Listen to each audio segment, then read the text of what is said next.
Rasulillah wa ba'd. Kita dah sampai di kawasan Arafah. Kalau tengok di sebelah sana, sebelah kanan saya, ada satu bukit. Kat atas tu dia ada macam binaan dan ramai orang kat atas tu. Pasal? Yang tu dipanggil Jabal Rahmah. Okey, itu Jabal Rahmah. Jabal Rahmah ni berada di dalam kawasan Arafah.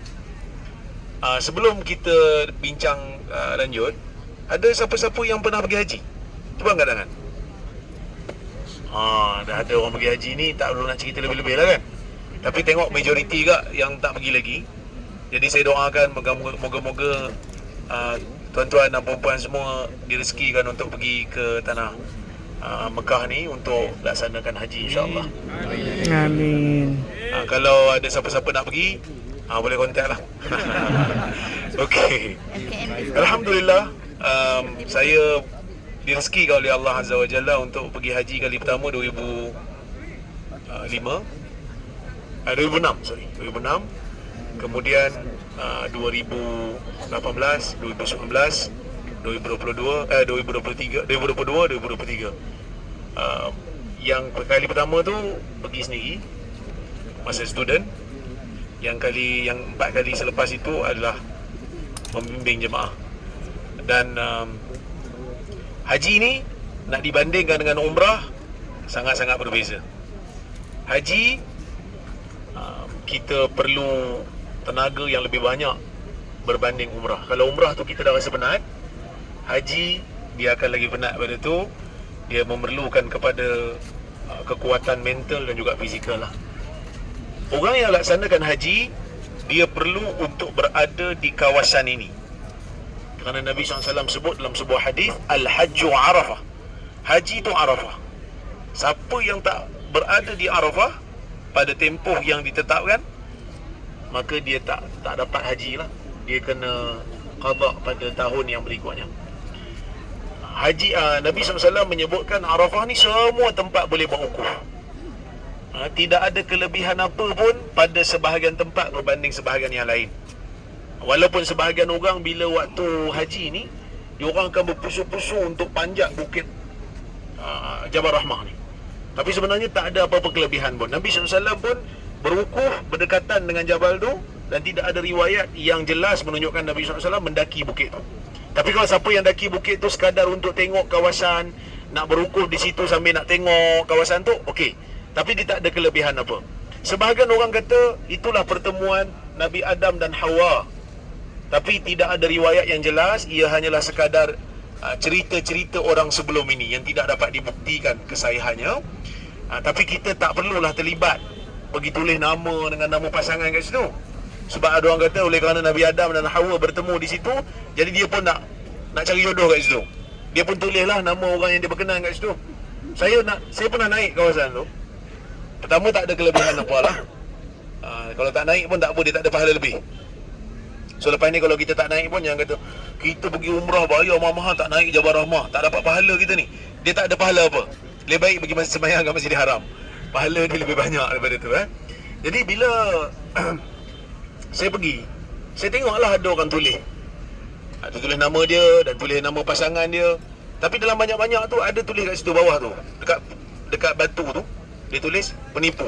Mungkin tahun sebelum tu dia pergi, dia tulis nama dia dengan pasangan dia. Tahun depan cerai mungkin, ataupun berpisah mungkin. So dia rasa macam benda tu menipu dia lah. Ataupun mungkin dia marah kat mutawif pada masa tu. Jadi tak ada apa-apa kelebihan. Yang penting kita ni ialah beramal ikut sunnah Nabi SAW, yang mana doa pada Allah Subhanahu Wa Taala. Yang penting tu bukan tulis kat mana-mana, tapi ada doa kita kepada Allah Subhanahu Wa Taala. Jadi orang yang buat haji, dia orang akan berada di sini pada 9 Zulhijjah. Mereka akan salat di Masjid Namirah. Masjid Namirah yang berada di pinggir Arafah. Tapi nak salat di masjid tu perlu struggle jugalah, sebab ramai yang akan pergi kat situ. Dengar khutbah di situ, lepas khutbah jamak salat Zuhur dan Asar, kemudian barulah dia orang masuk ke kawasan Arafah untuk berada di sini bermula daripada waktu lepas Zuhur tu, lepas salat Zuhur jamak tu, sampailah waktu Maghrib. Sampailah waktu maghrib. Hari ni mungkin ada yang masa berjalan tadi terasa panas sikit. Ini sebenarnya musim sejuk. Terasa panas kan? Tapi ini musim sejuk ni. Angin dia sejuk. Orang yang buat haji tahun ni, saya baru lepas balik daripada haji tahun ni, suhu dia cecah 52. Waktu yang kita rasa panas dekat Malaysia tu, tengah hari yang rembang 32 tu, itu baru pukul 7 pagi waktu musim panas. Jadi boleh rasalah macam mana panasnya orang yang buat haji. Waktu kami berada di Muzdalifah, habis di sini sampai waktu maghrib, kita akan pergi ke Muzdalifah untuk bermalam sampai subuh. Saya ingat lagi masa tu ada seorang datuk, saya tak sebutlah nama dia sebab ada rakaman ni kan. Tapi seorang datuk ni, dia tak pernah buat haji, dia pengalaman pertama dia. Jadi kami dapat kawasan di Muzdalifah tu macam ni lah, jalan besar, kaki 5 macam ni. Kami pun bentang kapet. Dia pun tanya dekat Mufti Dr. Mazhar. Dia kata, Datuk, kita nak tidur kat sini ke?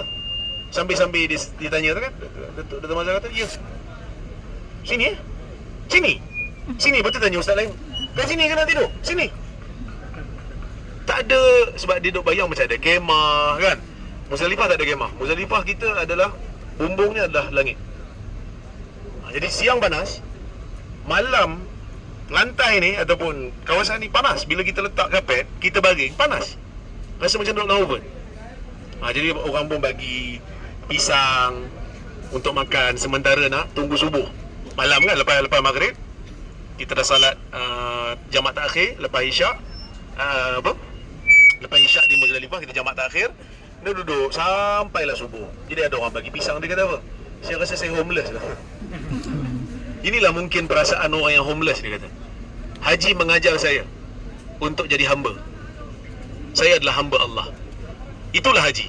Kadang-kadang kita tak faham pun, kenapa kena ada kat sini daripada waktu zuhur sampai waktu maghrib. Lepas tu tak salat maghrib kat sini, salat maghrib kat Muzdalifah, jamak takhir dengan isyak. Semua tu mengajar kita untuk jadi hamba.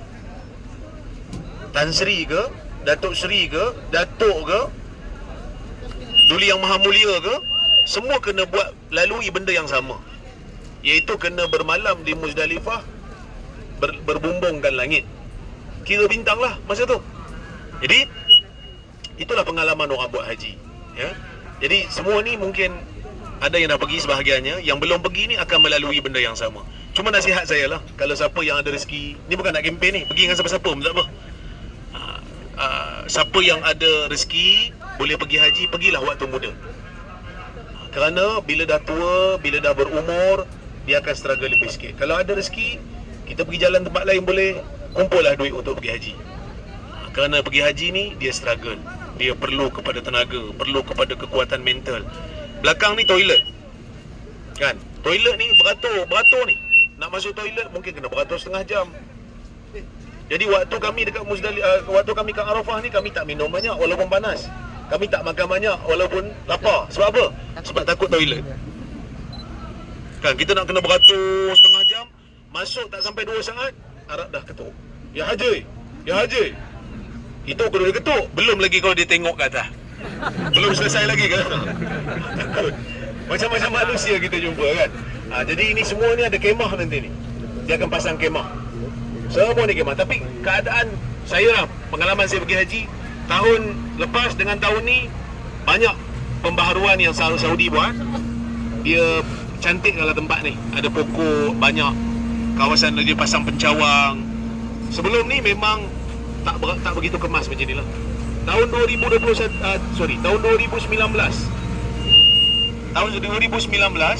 saya pergi haji, saya bawa jemaah, kemah kami blackout. Tengah hari, panas, suhu luar 50, duduk dalam kemah, ramai, lepas tu blackout. Aircon tak ada. Nak duduk kat luar, panas. Duduk kat dalam, oven. Jadi masa tu apa kita buat? Pasrah je lah doa. Ya Allah, tolonglah. Mengadu dekat Arab pun, kata macam mana, blackout. Kan? Basah ni. Menitik-nitik peluh. Doa pada Allah. Doa, ya Allah. Masa tu lupa doa lain. Doa ikon je masa tu. Doa yang lain-lain orang kirim kat kita tu, kita lupa sekejap. Ya Allah, tolonglah balikkan aircon ni. Tapi Tuhan tak makbulkan doa aircon tu. Dia hantar hujan.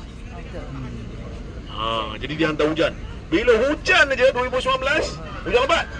Bila hujan, semua keluar kemah. Semua mandi hujan. Semua mandi hujan, seronok sambil menangis. Lepas tu doa lain pula lah. Jadi itulah pengalaman. Setiap tahun saya buat haji, pengalamannya berbeza-beza. Tahun ni buat haji, pengalaman dia, kemah tak cukup. Orang lebih ramai daripada kemah. Entah macam mana Saudi buat, kemah tak cukup. Jadi terpaksa orang yang beli pakej mahal terpaksa bersama dengan orang yang pakej murah. Kami mutawif ni tak tahu nak buat apa. Terpaksa cakap lah, kemah kita sepatutnya ada kat sini. Mana kemah Ustaz? Kemah tak ada. Mana pergi? Kami tak tahu, dia gaib. Bila tanya dekat orang muassasah pun kata memang tak ada. Dalam sistem dia check tak ada sebab kita buat dalam sistem kan. Jadi terpaksa beli MKM, terpaksa sewa kemah lain. Kumpulkan semua. Tapi alhamdulillah jemaah haji tahun ni adalah jemaah haji yang paling sporting sekali. Dia orang tak ada nak dengki-dengki. Dia orang kata, kami Ustaz, yang penting boleh buat haji. Duduk selesa pun tak apa. Kawan-kawan boleh tumpang sekali, tak ada masalah. Jadi kami lega lah pada tahun ni. Walaupun sempit. Di Mina lagi sempit. Disaster lah Mina tahun-tahun ni. Dia macam mana tau? Kemah kapasiti 200 orang, dia pergi letak 300 orang. Itu belum yang tabung haji tau. Ini pakej yang mahal. Yang saya bawa ni pakej mahal, 250,000, 125,000. Bukan saya bayar lah, saya hanya pemimpin je, tumpang-tumpang rezeki orang lah kan. Jadi kemah tak cukup. Ada yang kata tak apa, kita silang-silang kaki. Silang-silang kaki bahaya sebab pakai ihram. Dalam mana pakai apa? Jadi takut-takut kaki tu termasuk kan, tersentuh mana-mana yang tak sepatutnya. Jadi kami terpaksa buat 2 turn. Ada yang masuk maghrib, keluar tengah malam. Ada yang masuk tengah malam, keluar subuh.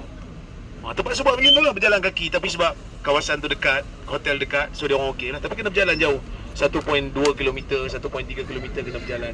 Jadi sebab tu kena waktu muda. Okay. Ada yang komplain kat saya, dia kata saya bayar tabung haji 30,000, tak ada apa, tak ada subsidi. Tapi apa yang berlaku dekat kemah tabung haji, tidur kena mengiring. Siapa yang terlentang tak muat. Tidur kena mengiring daripada malam sampai subuh, mengiring je. Kalau terlentang tak muat. Itulah haji. Yang saya bukan nak takut-takutkan, tapi nak bagi tahu, itulah pengalaman orang yang buat haji. Setiap tahun berbeza, ada saja cabaran dia. Dan siapa yang bercita-cita nak pergi dalam masa yang terdekat, prepare. Mesti dari sudut mentalnya kena bersedia dengan sebarang kemungkinan. Ada satu tahun kemah tu tak ada, tiba-tiba Saudi ambil kemah tu buat klinik. So kemah tak ada, terus ke belakang. Padahal dia bayar mahal untuk dapat kawasan yang dekat dengan tempat melontar. So dia ambil kemah tu buat klinik, dia pindah pergi ke belakang. So tak puas hati. Nak buat macam mana? Qadarallahu wa ma syafa'an. Itulah keunikannya bila kita buat ibadah haji ni. Okey? So ini kawasan Arafah. Kawasan ni tak ada orang duduk. Dia hanya digunakan untuk haji sahaja.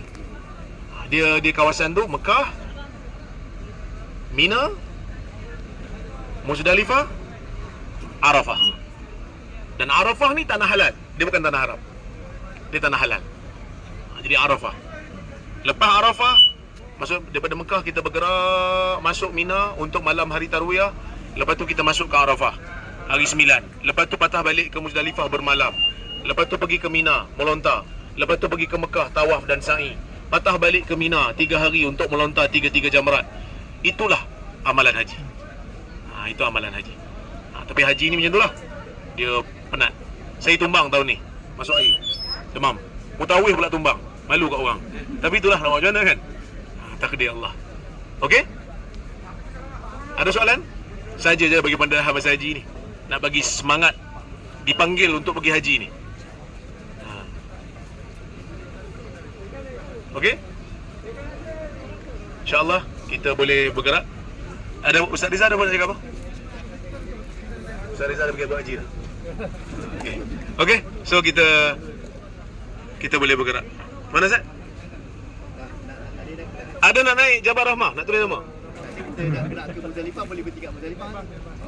Naik bas So kita naik bas balik. Ikut Ustaz Syafiq akan bawa bendera. Kita bergerak ke Musdalifah pula, insya-Allah.